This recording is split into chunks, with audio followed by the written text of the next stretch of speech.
Pode papocar, pode papocar. Podcast do Sindiúti. Pode papocar, pode papocar. Podcast do Sindiúti.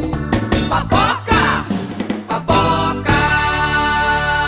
Sindiúti, nossa força, nossa voz.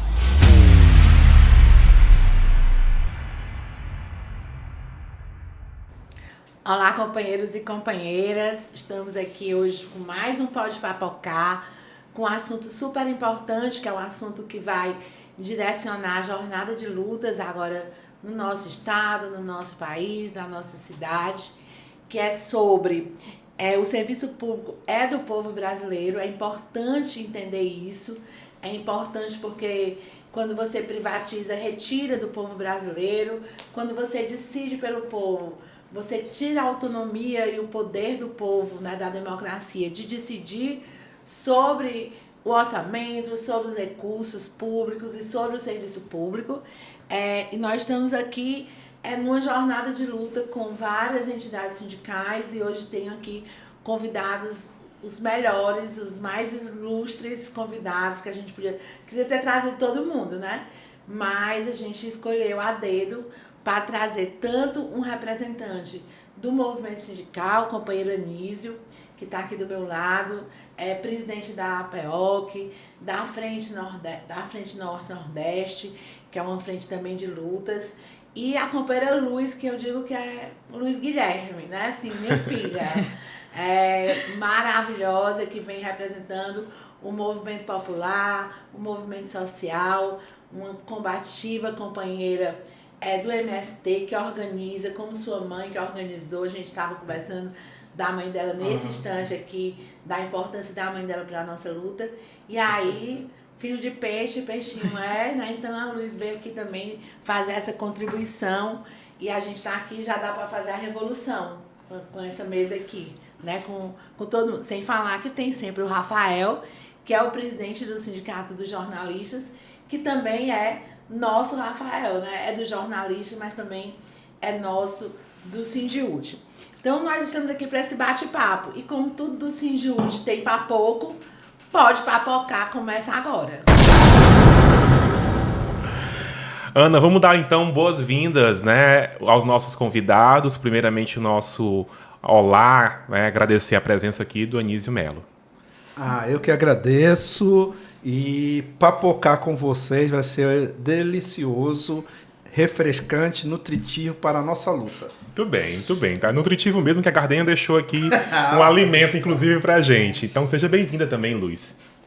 Obrigada, queria agradecer o Sindiúti, em especial a Ana Cristina, que é uma companheira de luta e de confusão. A gente papoca muito por aí, nos atos, nas lutas, nas manifestações, e é uma alegria estar aqui hoje com vocês. Vamos compartilhar um pouco o que a gente está, né, construindo de resistência, que não é um período fácil. A nossa ornamentação aqui hoje já diz muito sobre a nossa solidariedade à Palestina, e nós temos aí muitos enfrentamentos a ser feitos nas ruas.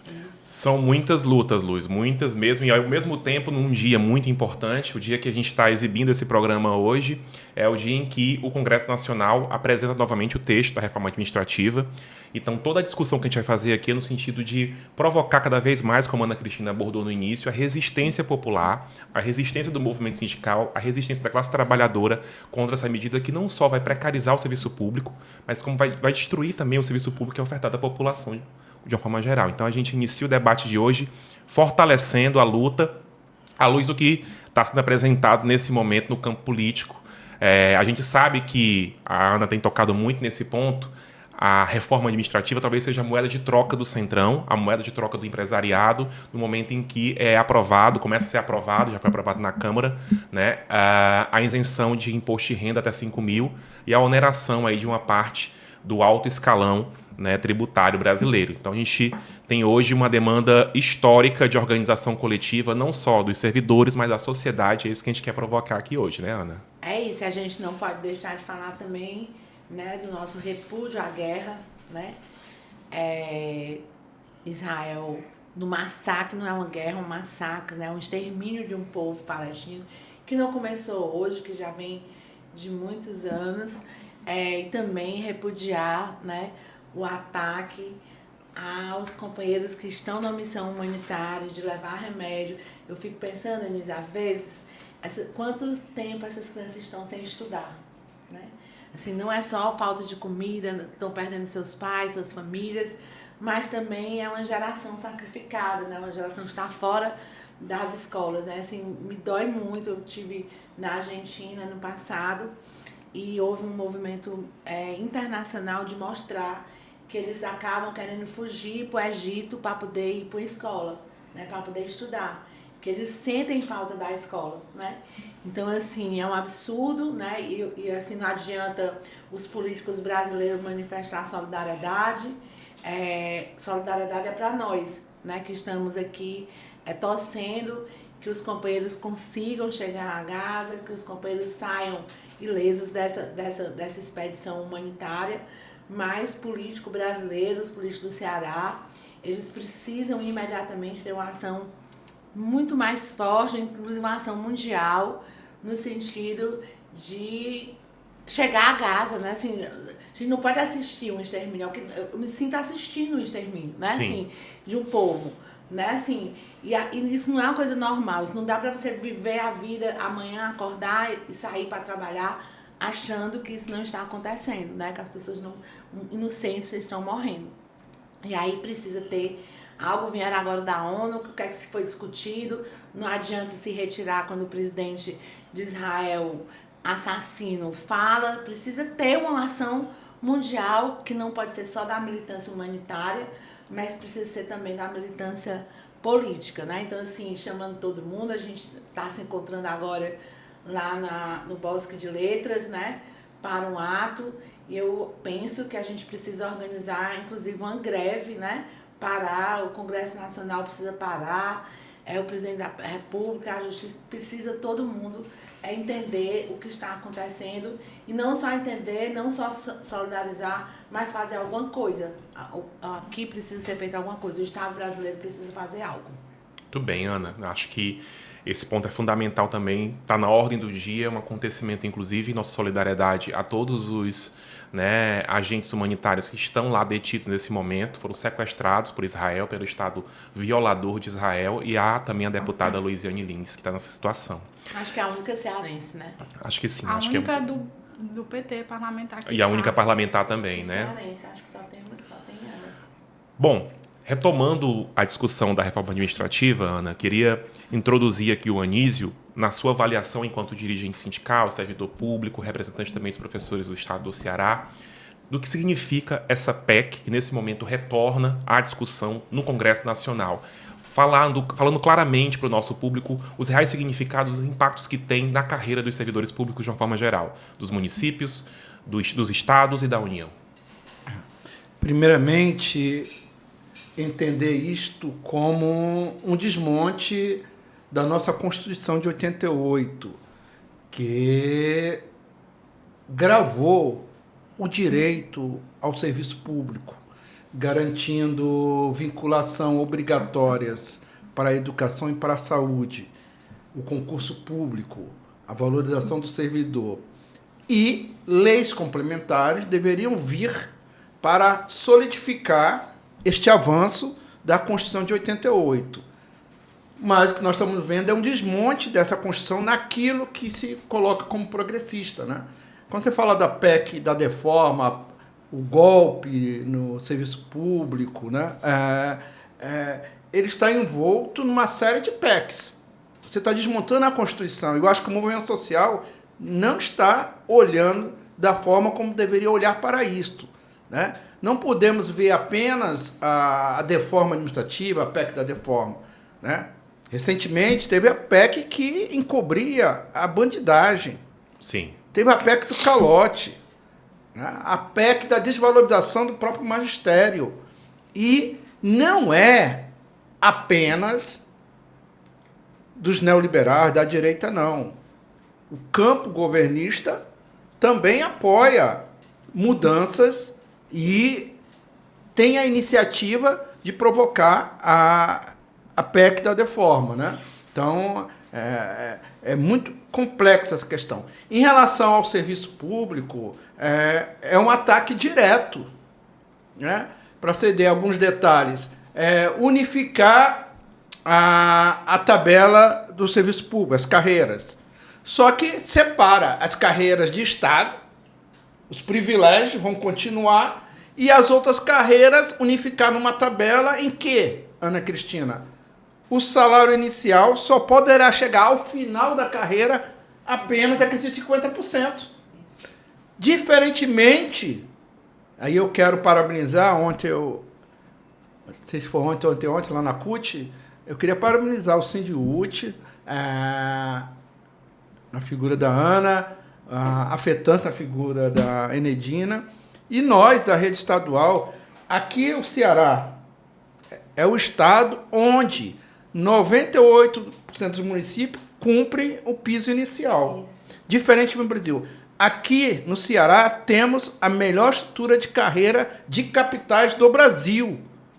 Aqui no Ceará nós temos a melhor carreira estadual. Isso significa que nós estamos fazendo a dever de casa, né?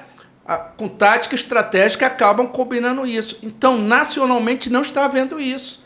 Então, o desmonte das carreiras, né? A desqualificação, a abertura para a possibilidade da precarização, do clientelismo, esse desmonte do Estado interessa a um setor ultra neoliberal que tem maioria no Congresso Nacional, mas que não tem uma resistência do ponto de vista parlamentar daquele bloco que deveria fazer a resistência e cede à pressão do governo A, B, C ou D, diferentemente de nós, sindicalismo social, que está em um outro patamar. Então, eu entendo que a PEC da deforma, ela é uma PEC que prejudica a nação.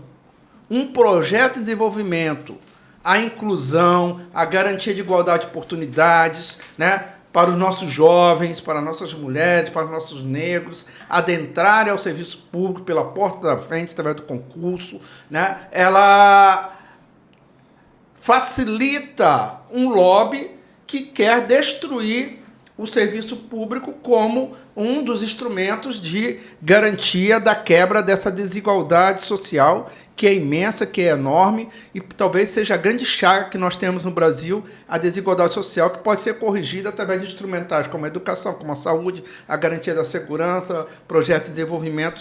Então, eu acho que a deforma, ela tem que unir a nossa nação, o povo trabalhador, o desempregado, porque ela ataca o direito a ter um serviço público de qualidade, de saúde, de educação, uma segurança mais aparelhada e projetos que possam garantir a oportunidade do povo brasileiro, além de se alimentar, né, estar dentro de uma escola, ter a saúde pública e ter um Estado que possa dar proteção aos que precisam. E, para isso, deveríamos estar discutindo a taxação dos super ricos, das grandes fortunas, acabar com o imposto de renda nos salários, né? E fazer as reformas que realmente precisam ser feitas. Que nós sindicalistas queremos fazer as reformas para avançar, e não essas reformas que prejudicam. Muito bem. É importante a fala do Anísio, gente, assim, e a gente fazer esse debate importante, porque, como o Anísio diz, é um debate constitucional. Que país nós queremos, né? Qual é o projeto de país que nós queremos? Se é um Estado mínimo ou se é um projeto de um país de responsabilidade social. Porque era para a gente estar discutindo, era privatização de tudo. E que tivesse mais e mais e mais postos de serviço para a classe trabalhadora poder ascender através de concurso ao emprego público, né? E aí, essa reforma tem dois viés, foi por isso que nós convidamos a Luz, porque é importante dizer que ela ataca o serviço público, os servidores públicos, mas ela ataca o povo brasileiro, usuário do serviço público. Porque a proposta é de precarizar o serviço público, né? Você imagine se os parentes dos políticos, que é quem vai assumir esses cargos, como a gente está vendo como são nas escolas os terceirizados, muda de prefeito, todos são demitidos, outros são admitidos de um outro prefeito, e as pessoas têm emprego de 4 em 4 anos. E aí você imagina se... E Ana, pessoal... botar uma pimentinha para papocar mesmo. E quando você for olhar, as empresas que contratam, na maioria são ligadas aos políticos. A políticos. Então, assim, É isso. Então, assim, o que eles querem é curral eleitoral, fazer do serviço público clientelismo para baratear as campanhas deles, que acontecem de 4 em 4 anos. E aí a gente tem visto um monte de escândalo em empresas terceirizadas. Como a Anísio disse, a própria saúde, né, assim, que está muito terceirizada, você vê a quantidade de escândalos, né, que não dão em nada, porque o que tá faz, o que entra faz. Então, assim, eles acabam fazendo um pacto do silêncio, né? Sim. E não deixam que as coisas sejam investigadas. Para que exemplo pior do que essas emendas PIX, né? Que é um escândalo, mas ninguém está falando em atingir a emenda PIX, a corrupção, está falando em acabar com o serviço público que atinge os servidores públicos, e não só os servidores públicos. Porque, por exemplo, quem é que compra imóveis financiados? Servidor público. Vai quebrar o mercado imobiliário, vai quebrar banco, porque o servidor público tem lastro para consignar que os outros servidores não têm. Então, assim, é algo de destruição. Eles sempre acham que estão fazendo o máximo, eles estão destruindo o pouco que nós temos. Então, precisa tanto dos servidores públicos ficar atento, porque, como a Anísio disse, ataca direitos, ataca salário, ataca a estabilidade.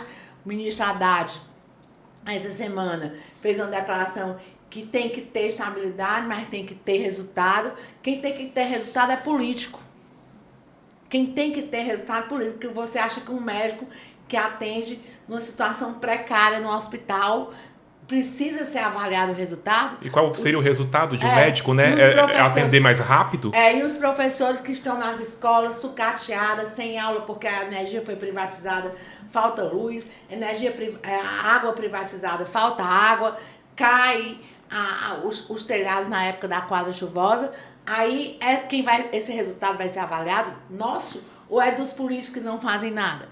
Então, assim, é importante que a gente possa ver também do movimento social qual é a consequência para o povo, né, para a população, para o usuário do serviço público, porque é para atacar estes aí. Como é que um aluno vai estudar, Rafael, se ele sabe que não vai mais ter possibilidade de ele fazer um concurso público, que é isento, né, que qualquer pessoa, qualquer aluno estudioso sonha em fazer um concurso público, porque não tem um padrinho, não tem um político que vai lhe dar esse emprego ou retirar seu emprego.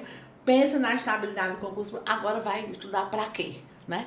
Então a gente está aqui para ouvir do movimento social o que estão se pensando sobre esse ataque violento à democracia, à soberania brasileira, ao povo brasileiro e ao servidor público. E aí, Luiz, o que você acha desse ponto?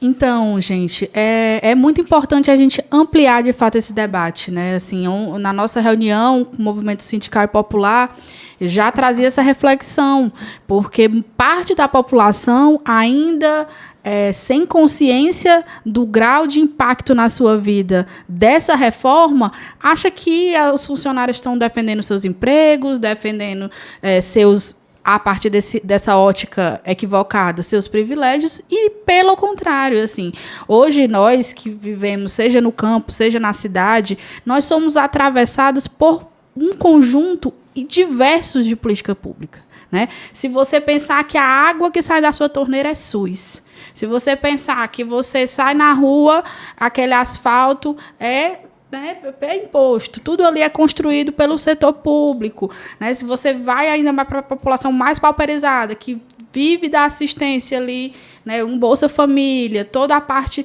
social, é muito grave, assim. É grave, e acho que tem 3 pontos que nos impactam muito forte.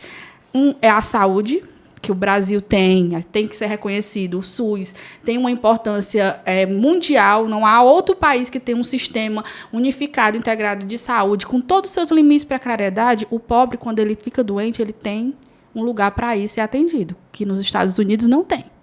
Lá no país perfeito do império, se não tiver dinheiro, morre. Né? Então, aqui nós temos o SUS. Nós somos atravessados por ele de diversas formas. No nosso nascimento, né, já nasce ali atravessado por isso. Daí você pega a educação.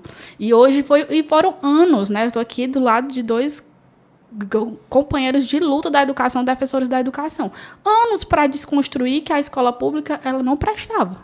Muito o pobre lá da periferia pagava aquela escolinha de R$ 80 por filho, mas não botava o filho na escola pública porque lá não prestava. Era para formar bandido, para formar... Enfim, tinha um preconceito. E foi se construindo, claro, a partir dos governos do PT principalmente, uma nova educação pública no Brasil, gratuita e de qualidade. E hoje a gente tem isso, que é a longo prazo, porque é investimento não só em estrutura, não só em parede, mas em conhecimento, né? Os professores, eles são incentivados a estudar, a se qualificar, e isso incentiva um bom trabalho, né? É fato. É fato, a gente vê. Aí você pensa, uma educação dessa, tantos anos para construir investido, hoje, com essa reforma, por exemplo, qual a perspectiva de você formar não sei quantos médicos por ano, advogados, para o desemprego? Né? Assistentes sociais. Eu sou assistente social de formação graduada, né, na Universidade Estadual do Ceará. E quantos assistentes sociais que se formaram comigo hoje estão desempregados? Um concurso para assistente social, vê um concurso com 40 vagas, é um assistente social. Então, é muito grave, isso gera uma crise do trabalho. Então, esse aspecto da saúde, da educação e da segurança são serviços públicos fundamentais. Nós vivemos hoje com todo o investimento. A coisa que mais se tem é concurso para a segurança pública. E a gente ainda tem esses desafios gigantescos nas ruas de superar. Então, a gente vive... Hoje, o interior, as pessoas vivem amedrontadas, né? Tem que se pensar um trabalho combinado. Como é que o Estado do Ceará tanto trabalha em investimento em educação e ainda tem esses altos índices de violência?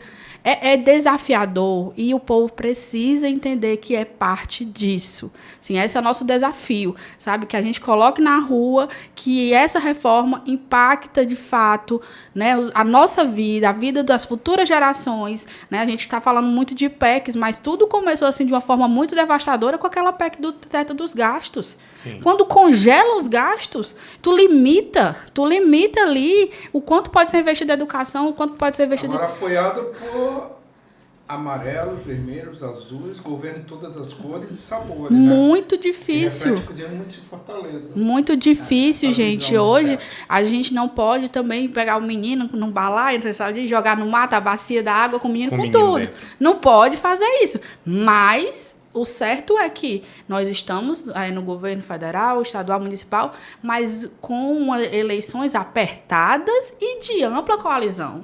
E uma direita que quer um Estado mínimo para o povo, máximo para eles, mínimo para o povo, máximo para eles, e cada dia mais o que nós sentimos é que há uma intenção em tudo isso. Então, a educação privada, olha a Estácio, tanto que cresce, olha, né, a educação privada que vem crescendo a largas escalas. E eles não querem privatizar mais só o superior, querem tudo. Querem privatizar tudo, querem voltar àquela ideia que o privatizado que é bom. A segurança privada hoje tem crescido avassaladoramente.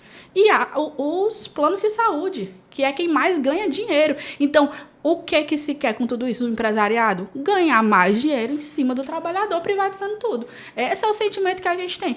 E cada dia mais a gente fica refém desse Estado, que cada dia está mais mínimo. E o capital financeiro tomando conta de tudo. Aí vem a uberização, enfim. Eu tenho muita coisa para falar depois, mas acho que tem outras perguntas. A Luz e o Anísio estão papocando. Eu acho que vão ser convidados sempre, né? Porque é o programa deles. Solta é o pau, programa Igor. deles. Porque quando ela tocou na questão do teto fiscal, e eu vou fazer uma provocação aqui, eu acho que nós do movimento social, sindical, não devemos ter nenhum pudor em dizer que em relação à gestão do Estado no capitalismo, há uma aproximação de todos os governos e uma omissão do bloco parlamentar que deveria estar questionando. Essa resistência nossa, o Fundeb já ia acabar. Nós conseguimos manter, ampliar o Fundeb, conseguimos recuperar recursos, né? Conseguimos tirar a educação e a saúde do teto fiscal, mas por meio da resistência. Se nós pudermos evitar esses elementos, nós podemos muito mais. Então, quando a Ana fala do Haddad, o Haddad, ele se posiciona para querer ser o centro, né? Numa próxima eleição, não sei. Mas ele tem colocado umas questões complicadas. Mas ele está cumprindo o papel dele. Eu acho que fica assim quando a gente não cumpre o nosso papel, de puxar para cá. Né? O governo Lula precisa ser puxado para cá. E as ruas responderam. No Sim. domingo, foi o movimento social ouvindo as ruas, se unindo, que aquela vitória contra a PEC da bandidagem, ela nos deu um alento muito grande para dizer que a gente pode muito mais, inclusive barrar essa deforma administrativa. Então, eu acho que a resposta tem que ser essa, tem que ser essa. Grita na rede, a mesma coragem que tem que gritar na rede, grite na rua. Bora papocar, Igor.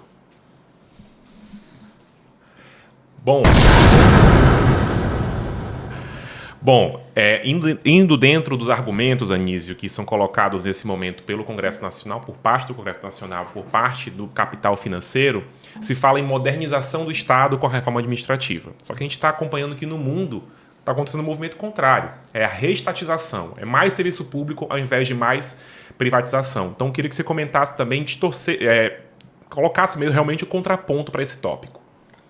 Só um instante, Anísio, me conceda aqui uma parte. É importante essa discussão que o Anísio faz, né, de amplas as cores, eu quero ir para além dessa discussão. O problema que os governos que vêm de esquerda, né, e por mais diluída que esteja essa esquerda-direita, existe diferença entre a esquerda e a direita, eles ficam refém do centrão, que é a maioria no Congresso. Né? Então, assim, a gente não pode deixar de entender que se paga diária para se governar o país de chantagem do centrão. A PEC 3220 é uma PEC deixada pelo governo Bolsonaro. Né? Ele que deu entrada nesta PEC, aliás, veio do Temer. O Temer já dizia a ponte para o futuro que tinha essa intenção de diminuir o tamanho do Estado, ou seja, de abandono social. Né? Quando você diminui o tamanho do Estado, você empobrece o Estado e, portanto, você impede de políticas sociais. A gente precisa auditar a dívida pública. Né? Ninguém retomar esse debate, isso. Né? Ninguém trata desse déficit público que tem, né? Que se paga aos bancos, né? Quase 50% da arrecadação do país se paga aos bancos de uma dívida que a gente desconhece, que não sabe quem fez, qual é os juros que se paga dessa dívida. A outra coisa que é importante dizer é que parece que o dinheiro dos impostos só vai para o social. Não. Vai para o agronegócio, vai para as indústrias, vai para o comércio, vai para os empresários brasileiros. Se a educação só fica com 3% e a saúde fica com bem menos, você imagina que o resto vai para a economia, né? E aí, quando eu falo assim, que todo mundo defende, é porque fica agora, como estava lá, o governo de joelho para se aprovar a isenção de quem ganha até R$5.000, porque eles não queriam taxar as grandes fortunas. E quando você isenta, você precisa compensar o orçamento. Porque se você não compensa o orçamento, quem vai pagar é o povo brasileiro, que vai ter que faltar dinheiro para a educação, para a política social, para o Bolsa Família. Se não tiver como compensar a arrecadação do Estado, se o Estado não ficar rico, e quem está privatizando está ficando pobre. Então, assim, é uma discussão, inclusive, para a próxima composição do Congresso Nacional, da Assembleia Legislativa e da Câmara dos Vereadores. Agora mesmo, esse prefeito daqui de Fortaleza, como o Anísio bem disse, que foi um prefeito que foi eleito com a sigla do PT, eu não gosto de dizer que ele é do PT, porque não sei que formação petista ele teve, mas aprovou um ajuste fiscal sem conversar com ninguém, que é uma reforma administrativa, o ajuste fiscal. Então, assim, a gente dá uma crise, mas a gente precisa entender que não é igual. Não é igual, porque pior seria se os que não estão no governo estivessem agora. A gente só está podendo discutir, fazer movimento, ir para as ruas, porque a gente tem a democracia. E a democracia é a gente discordar, inclusive, porque, como a Luiz coloca, não é um governo do PT, é um governo de uma ampla coalizão. Quem é o vice-presidente? Né? Um liberal. Então, assim, não é um prefeito do PT, né? É uma ampla coalizão do que é possível, mas que a gente precisa estar na luta para dizer que quem é em defesa dos direitos dos trabalhadores, dos direitos sociais, são aqueles de esquerda que estão na rua. E graças a Deus a gente existe para a gente dizer que a esquerda... Eu vou papocar mesmo, vou papocar até o partido ao qual pertenço, para ficar bem claro aqui a minha posição. não podemos mais mascarar esse debate. A democracia, o processo eleitoral como nós temos no Brasil, ele está viciado, né? Está ultrajado. Hoje, Ana Cristina, o parlamento ele é composto, né, do grande poder econômico, mas também de uma elite que surge, que são os prefeitos. A maior preocupação hoje é você ter o voto do prefeito. Eu até brinco, está voltando o voto censitário, Não, porque o são voto do oligarquias. trabalhador não importa mais. Porque eu tenho... Aí pergunta, você é candidato? Quantos prefeitos você tem? Aí eu falo, rapaz, se eu sou candidato, a minha categoria tem uns 70 mil professores, então só tem 180 prefeitos, né? Eu acho que eu teria mais eleitores do que... Mas se você não tiver prefeito, você não é eleito, porque e esses prefeitos são irrigados com isso que eu acho que a gente tem que bater. Esse orçamento secreto, essas emendas PIX, são 48 bilhões agora, obrigatoriamente nas mãos deles, para entregar aos prefeitos, que depois vão entregar o voto para ele de novo. Esse sistema, a esquerda tem que questionar. Nós nascemos para isso, para questionar isso, esse absurdo, né? Agora, 2 dias atrás, à noite, votaram, já votou na Comissão de Constituição e Justiça, 5 bilhões para o fundo eleitoral. E vai ter que cortar de algum lugar. Então, nós podemos fazer a diferença. Eu acho que quando o Trump nos ataca diretamente, a gente consegue renascer a partir desse debate da democracia, da soberania dos direitos sociais. Aí nós temos uma chance de os governos que se compõem de partido de esquerda, mas fazem a coalizão, essas lideranças, os parlamentares, têm que parar de ser parlamentar TikTok. Estava visitando uma escola e citaram um parlamentar de campo de esquerda que estaria apoiando. Aí eu falei, engraçado, na hora da votação do aumento do reajuste do Estado, que nós entramos na Assembleia e questionamos, a parlamentar lá votou com o governo e nos ouviu. Depois vai para a nossa Assembleia fazer demagogia. Então, essa coisa, o movimento social tem que encarar, Ana Cristina, porque nós podemos ajudar, né? E nós sabemos que aqueles lá de direita querem destruir a democracia, como você falou. E se não tiver democracia, a gente não estaria nem falando. E se a gente pode falar, a gente tem que questionar. E eu acho que você colocou esse movimento, os países chamados bem-estar social, a Finlândia, a Noruega, tá, elas estão...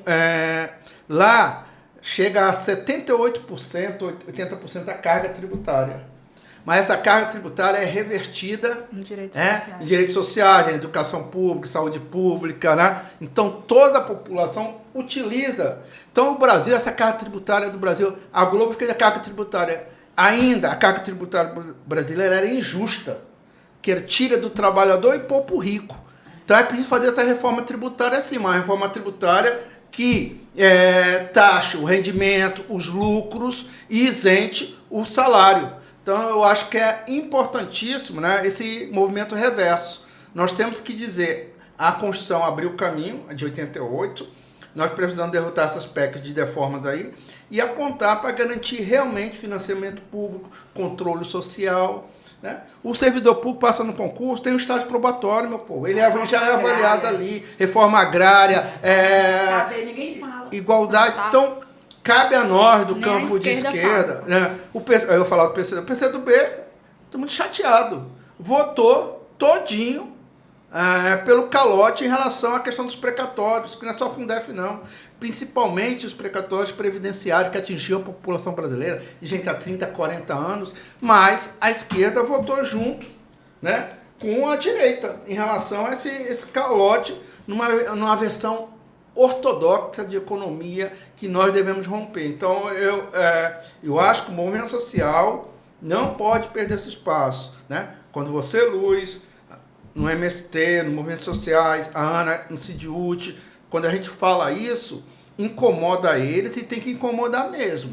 Nós não vamos admitir que eles façam o discurso aqui, de uma forma, chega no Congresso Nacional, vamos ver como vai votar a reforma administrativa agora, como é que eles vão se comportar. Então, acho que essa é a nossa pressão.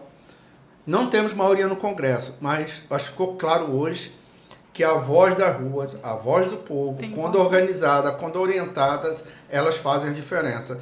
E, realmente, acabar com esse ciclo de votação de eleitor só de prefeito. Tem que se abrir, é um Congresso Nacional que representa a nossa sociedade. Então, não ultrapassaremos isso se a população não identificar as diferenças. Isso. Nós sabemos, a população não sabe a diferença, a gente precisa mostrar. Mas eu queria também escutar a sua visão de como a gente pode também cada vez mais fazer isso que o Anísio está colocando. Unir movimentos sociais, a população em geral, o movimento sindical, o campo e a cidade, tomar de fato as ruas, uma lição realmente de como a gente pode fazer essa resistência ser ampliada à luz do que foi colocado nessas mobilizações recentes que a gente teve aí, como a mobilização que começou digital, depois tomou as ruas de Congresso Inimigo do Povo, e a mobilização também, que foi citada pelo Anísio, de combate à PEC da blindagem. Essa manifestação especificamente, ela nos dá muitas aulas. Acho que a gente precisa refletir muito, e eu sinto ainda que nós, quanto esquerda, a gente tem dificuldade de fazer uma autocrítica, que nosso formato de se comunicar com o povo ainda é muito frágil, né? Então, assim, eu parabenizo o Sindiúti por um espaço como esse e pelo diálogo que tem com a base, pelos instrumentos que tem construído, priorizando a comunicação. Isso reverbera que quando a diretoria dá um grito, o povo está na rua. Não é à toa. Então, assim, é um trabalho que hoje a esquerda precisa. Sabe, fica lá com aqueles jornais. Eu não tenho nada contra o jornal, acho maravilhoso. Mas, infelizmente, o povo não. Muita gente não lê. E aí, assim, a esquerda fez lá o ato, tal. Então, a gente gosta de dizer que fomos nós. Mas, de fato, fomos nós? Ou foi o Chico Buarque fazendo um vídeo chamando? Ou foi o Gilberto Gil fazendo? Sabe, porque o papel da cultura, às vezes, é colocado como o entretenimento, como um enfeite, como alegoria. Mas isso pode ser para nós, às vezes, esquerda, mas para o povo é o central. É o que mobiliza. Sabe? Então, não é pouca coisa a Odete Roitman, né? Que eu fico brincando. Fazer um vídeo, que ela tá, né, um personagem na novela principal, da principal emissora, que está na casa de todas as pessoas todos os dias. Passa um vídeo dela na minha rede social, eu paro para ouvir ela. Passa um vídeo da Luz na minha rede social, eu não sei quem é a Luz. Então, assim, o poder de mobilização dos artistas, dos cantores, da cultura, gente, ele é menosprezado pela esquerda. E eles têm abertura para dialogar com a gente. Sabe, assim, a gente às vezes é que não se abre para dialogar com esses setores, sabe? O MST, tá muito no hype, né? O pessoal sempre... Você não sai na rua de Fortaleza e você não vê uma pessoa com a blusa, com boné. E, assim, nos artistas também, né? Sempre tá lá um artista com boné do MST e tal. Ontem a Letícia Sabatella tá fazendo uma peça de teatro lá em Canidé e tava com boné na estátua, postou uma foto. De noite a gente tava na novena, todo mundo já olhava pra gente com um olhar diferente. Mas deixa eu só colocar uma questão, você falou a questão da PEC da bandidagem, né? Sim. Um setor da esquerda silenciou e um setor da esquerda votou, achando que faria o acordo. Então, se nós não denunciarmos isso, foi um erro. No PSB. Acho que perderam a vergonha. Exatamente. Ficou e a muito revolta feio. popular... Foi feio. Indignou. Eu estava assistindo... É tipo o pessoal daqui de Fortaleza que votou a favor, né, lá do projeto do prefeito, do ajuste fiscal. Aqui votou todo mundo. Então, se não houver um choque... eu falo isso, que eu vou na Assembleia Legislativa, eu falo com eles, mas o que a gente fala aqui, na hora que o governador, o presidente falar... eles esquecem a gente e votam com eles. Então, eles poderiam ser só... esse erro do campo da esquerda, eu acho que podemos resgatar naquela questão da PEC da blindagem, pelas lideranças, né? O que o PT fez, o PCdoB fez, naquela questão ali, foi... Se não fosse não só os artistas, não. Aquilo revoltou a população, canalizada pelos artistas, e nós fomos a reboque. E agora, estar a reboque e chegar num ato e a gente não ter a coordenação desse ato, é chegar parlamentar, ficar como eles mandassem, nós temos que ter o protagonismo da luta, respeitando o espaço dele, mas nas ruas somos nós. Sim. Eu acho que... Eu acho Só para fechar mesmo, a ideia que eu estava colocando é que a gente tem que ampliar o nosso diálogo. Então, esses setores que dialogam com a massa, eles são estratégicos, a gente tem que ver como aproxima. Eu sinto que, assim, a gente ainda está muito nessa nossa, assim, os nossos velhos formatos, e às vezes a gente não consegue dialogar. Assim. E também tornar, desculpa te interromper, tornar pessoas como você, Luiz, protagonistas dessa visibilidade. Sim. Que é um desafio, né? Que tá Haja colocado. luz Mas o que eu ia no dizer Congresso. do boné do MST e tudo, que a Ana Cristina coloca da reforma agrária, é, por exemplo, todo mundo quer usar o boné, mas quem de fato está defendendo a reforma agrária, entende? Cadê a nossa representação direta? E assim, hoje não está na ordem do dia, nem na agenda da esquerda. A esquerda já não fala mais de A reforma esquerda se agrária. preocupa com o executivo. Sabe? Está dito aí, nós temos que ganhar Tá bem difícil. o legislativo. Tá bem essa a nossa difícil. opção Tá para bem fazer difí- mudança bem histórica. difícil. Governo de esquerda com legislativo de direita não é governo de esquerda. Tem que ser dito isso. Não adianta você votar em presidente, em prefeito, em governador, se ele não tiver a maioria dentro dos espaços legislativos. O Brasil está vivendo uma ditadura do legislativo. Tá entendendo? Até porque a Constituição eles fazem e desmontam todo dia, está lá para desmontar alguma coisa. Não é para acrescentar algo, é para desmontar alguma coisa. Então, assim, a gente precisa entender que é golpe por cima de golpe. E o que está em jogo é luta de classe. E a classe trabalhadora é infinitamente maior e tem toda a condição de vencer essa luta de classe e não vence porque não tem representante nos poderes da República. Rafael. Né? E aí, assim, concluindo aqui, precisa ter a nossa disputa. Eu também concordo com o Anísio que a PEC da blindagem ficou claro que era um Congresso corrupto que estava se protegendo. Então, isso já foi muito bom entender. As pessoas que estão no Congresso estão defendendo a corrupção porque são corruptos e não queriam ser julgados porque querem continuar corruptos. As emendas PIX, o orçamento secreto, ele vai prejudicar partidos de todas as cores. De todas as cores. Mas que bom que vai ser desmontado. Eu acho que tem que limpar mesmo para começar a gente discutir coisa séria. Não dá para a gente livrar a cara de ninguém. Então eu acho que antes de se tratar de reforma administrativa, a gente tinha que tratar do fim da corrupção dentro do Congresso Nacional. Isso. A gente tinha que tratar daí. Já era uma boa economia se a gente acabasse com os desvios das verbas públicas feitas pelo Congresso Nacional com as emendas PIX e orçamento secreto. Aí vamos conversar sobre as outras coisas. Nós estamos disponíveis a discutir qualquer coisa. Pronto, agora, a partir do Congresso Nacional, não dá, é para um bando de corrupto que na semana passada estava votando com ampla maioria a PEC da blindagem, agora querer falar de fim do serviço público. Aí não dá, né? E não dá também para engolir o Paulista Haddad falar em resultado quando a gente sabe que ele sabe exatamente o que ele está falando.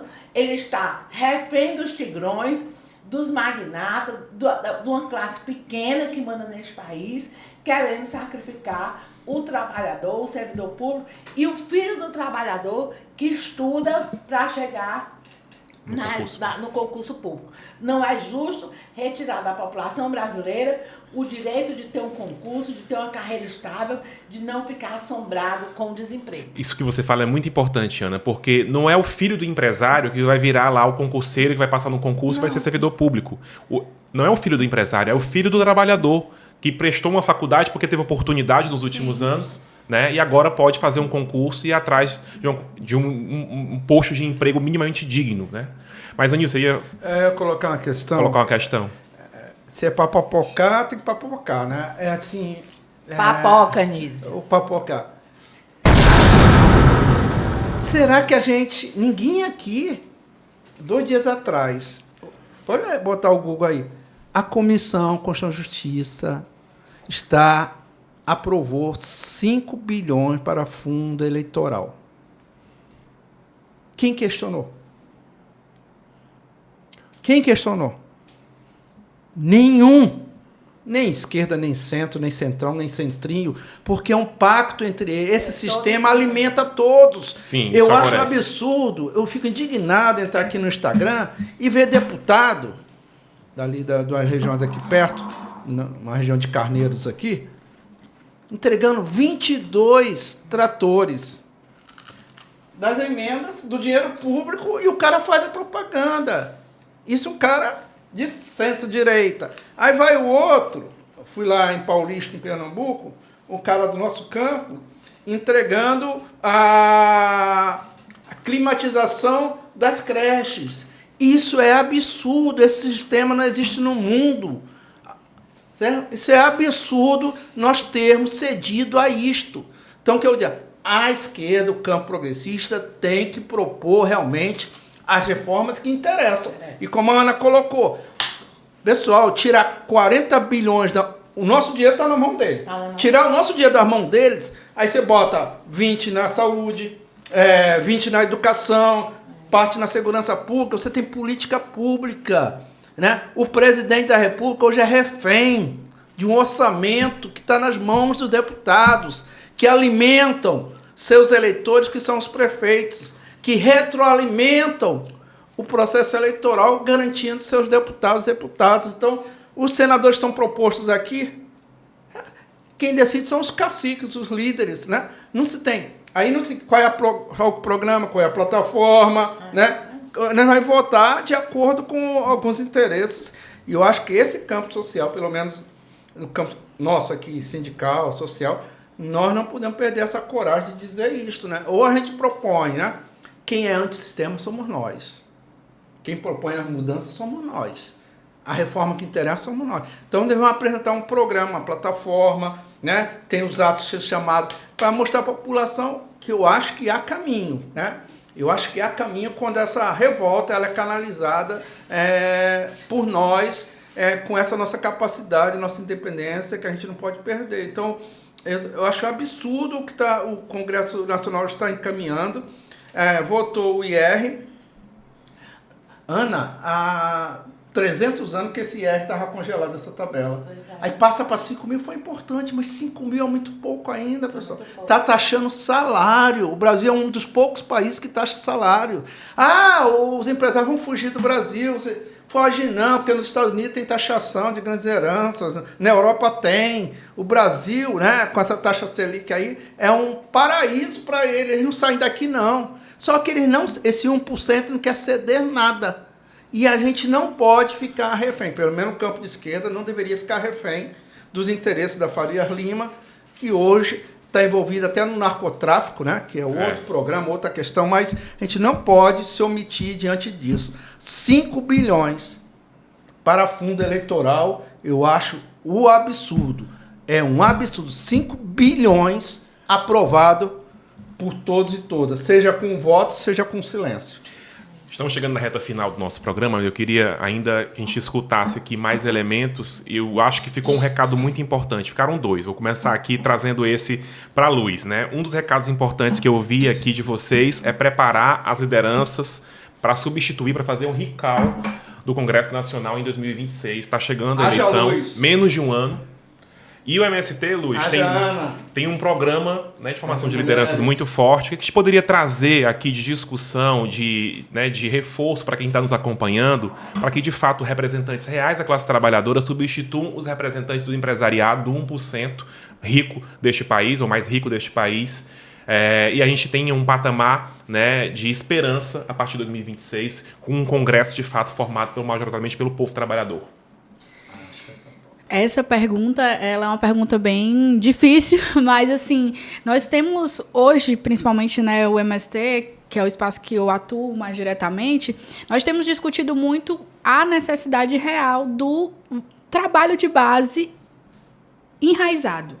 Né, assim, e é um desafio para todas as organizações que se propõem a construir minimamente um processo aí de mobilização popular. Então, hoje,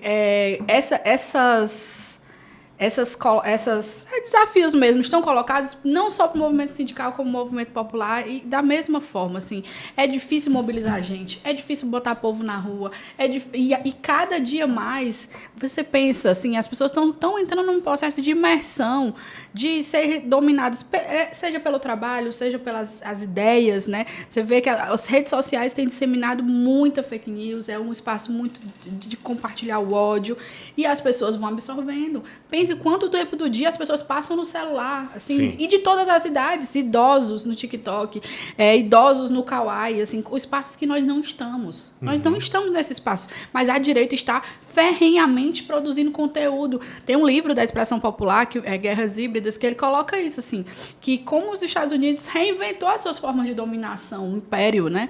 E acho que hoje, voltar para o trabalho de base é voltar para o contato. Né? Seja ele com o presencial povo. ou digital. Mas no nosso caso, assim, principalmente no campo, assim, a gente tem que estar nos territórios, né? A gente tem que estar olhando para o assentado que conquistou a terra, que lutou, que passou 10 anos debaixo de uma lona, e hoje ele precisa continuar lutando. Fazer com que ele saia da casa dele para ele lutar, para defender que não tem a reforma administrativa. Não é fácil, né? Então, os desafios que estão colocados para a gente principalmente esse. A gente conseguiu construir uma unidade no plebiscito popular. Ontem foi entregue para o Lula, né? 1.500.000. Sim, então entre companheiros, agora bota aí um pó de papocar para mim. Minha gente, 1,5 milhão de voto é pouquíssimo. Papoca aí. Papoca é pouco demais. Quem foi que botou a caixa de sapato debaixo do braço e foi pedir voto? Bem pouquinho, né? A gente sabe que o Sindicute fez o trabalho, né? Teve os sindicatos que abraçaram. Fez, viu? Mas os aposentados foram show. Mas, para o conjunto de organizações, o número de organizações que nós temos na esquerda, movimentos sociais, sindicais, é uma vergonha, né? Passou porque está no debate, está nas redes sociais, as coisas, mas pelos votos, o Congresso não votou por causa desses 1,5 milhão de votos, não. Assim, né? Como a gente falou aqui, foi meio um acordão aí que a gente está sentindo. Mas é isso, um instrumento de diálogo. Não é porque nós queríamos ter muitos votos. Foi importante. Não é só... É dialogar com o povo. Você tem um instrumento para conversar com as pessoas. Não precisa ser eleito. Né? Eu sou do tempo que você tem uma candidatura, você defende um projeto, um programa, plataforma, aproveitar o espaço. O plebiscito popular também foi um momento de tentar aglutinar. Não estou jogando água e o menino no mato, não. Mas pelo contrário. Mas o que eu acho é que nós temos muitos desafios. Porque nós estávamos com o instrumento na mão de conversar com o povo. Sabe, eu me lembro quando foi o plebiscito da Constituinte, a gente viu o povo nos terminais de ônibus. Hoje a gente não pode nem entrar no terminal de ônibus para pedir um voto no plebiscito. Então, assim, o próprio Estado vai criando barreiras. Vamos para acabar com as emendas parlamentares secretas? Eu acho. É uma ótima proposta. Mostrar pro povo. Mas esse trabalho de base é o desafio. Qual é os instrumentos que nós vamos construir para dialogar com esse povo que não está nos espaços? E tem um povo que não é categoria, tem um povo que não é camponês, que está aí, um povo nas periferias. Eu estou agora construindo o trabalho, que é uma frente urbana chamada Mãos Solidárias. Nós estamos com a jornada de alfabetização aqui em Fortaleza, vocês sabem, e aqui a gente, é 2.500 pessoas que não sabem ler e escrever. Que nós estamos trabalhando durante 4 meses. E aí o tema lá da semana passada era sobre a questão ambiental, por causa do Dia da Árvore. Essa semana, esse mês agora, outubro, é a segurança alimentar, por causa do Dia da Segurança Alimentar. Então a gente vai debatendo, levou urna do plebiscito popular. Esse povo nunca queria votar no plebiscito popular, mas através da alfabetização, abrir um canal de dialogar, e nós chegamos nessa base. Viva Paulo Freire, que é sair do cotidiano para o letramento, né? E aí, é isso, nós temos que construir. É cozinha popular, é alfabetização, é a partir da necessidade da realidade do povo, que a gente vai abrir para entrar nessas periferias, que hoje 80% da população brasileira pobre está nas periferias, é a classe trabalhadora, que está precarizada, está no serviço, é a manicure, é a sobrancelha, é a unha, e que ninguém organiza esse povo. Quem é que organiza esse povo?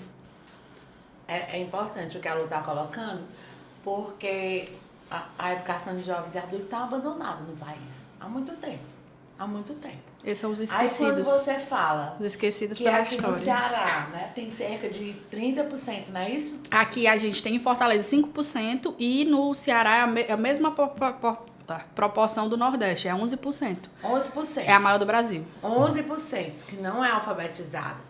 Com as escolas fechando. E a Adultos escola ou pública. todas as idades? Adultos. A partir de 15 Jovens anos. e adultos. Jovens né? e adultos. Estão fora da escola, que foram embora, que não concluíram. E aí você vê um número desse. No estado como é o Ceará, que é uma referência à educação. E aí o Congresso Nacional está tramando em acabar a escola pública, né? Porque aí a trama é essa. Importantes. A trama é essa, Saudar os tá entendendo? Sérgios, os Égios, os companheiros E aí, estão lá assim, fazendo esse trabalho. para você ter uma ideia, esse programa que a Luz está coordenando, né, que o MSC está coordenando, tem 2.500 alunos se alfabetizando hoje em Fortaleza. É maior do que o número de matrícula no EJA da prefeitura. Você tá vendo, assim, o absurdo do absurdo, né? Que falta aquilo que você sempre fala nas lives, que é a busca ativa, esse trabalho, né, de interação, Não corpo a tão corpo, nem comunidade. Aí. Quem defende o trabalhador, quem defende o povo brasileiro, tem que ser o povo brasileiro, o trabalhador brasileiro. Não pode ficar esperando e assistindo isso que a gente tá vendo, né? O que o Anísio traz para cá, financiamento de campanha para eles, orçamento secreto, emenda Pix. Rapaz, precisa o povo, a população do Brasil ir pro meio da rua. O povo não sabe, não. Mas, pois A é. gente tem que dizer agora. A gente precisa dizer e precisa chamar esse povo na rua para se manifestar. E aí eu já concluindo minha fala, né? Nosso programa está chegando ao fim. Queria dizer que a partir da próxima semana a gente fará uma assembleia, né, na categoria. A categoria deve deliberar por uma greve geral, né? A gente deve entrar de greve. Contra essa reforma. Mas nós temos vigília na próxima semana. Dia 14. Né?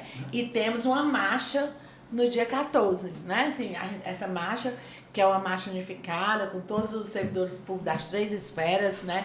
Com o movimento social, mas o município pode entrar na vanguarda nessa greve. E agora indo para o Bosque de Letras, né? Para se manifestar contra a guerra, pela uma Palestina livre, pelas crianças que estão morrendo de fome, morrendo de abandono e inclusive sem estudar. Eles também têm o direito à educação, porque são gerações que estão sendo sacrificadas. Muito bem. Então, concluindo aqui, Anísio, eu queria que você falasse agora energia total, pensando aqui estrategicamente o pessoal que está nos assistindo. Até o final do ano, até o fim desse ano legislativo, energia total para barrar essa reforma? Energia total para fazer as reformas que interessam a classe trabalhadora, os empregados, subempregados, terceirizados, quarteirizados, mudar essa correlação de força no Congresso Nacional a partir de nós estarmos nas ruas, nas redes sociais e principalmente para apontar a mudança desse processo de financiamento eleitoral que coloca 50 bilhões nas mãos dos deputados e senadores que se articulam, que criam suas facções para manter esse poder. Precisam romper isso. Por isso, contra a deforma administrativa, rever a deforma da Previdência, garantir um novo Fundeb com mais e melhor financiamento, garantir os recursos do petróleo e do gás que está sendo entregue. 30 bilhões foram entregues para o agronegócio agora em julho. Quem falou? Ninguém. Nem nós. Então temos que falar. Estão entregando nossas riquezas e nós precisamos colocar nas ruas a voz do povo orientado. Primeiro, eles sentiram a derrota da PEC da bandidagem, da blindagem, da bandidagem, né, da picaretagem. Eles sentiram. Agora vamos dizer para o povo que de tudo que o Brasil arrecada, 50% fica na mão dos deputados e senadores para fazer o que quiserem com esse dinheiro, superfaturando, entregando para construtores, empreiteiras, fazendo jogo por laranjas, né, por abacaxis. E nós precisamos dizer isso. Essa é a nossa missão desse campo que se diz progressista, é denunciar e apontar caminhos.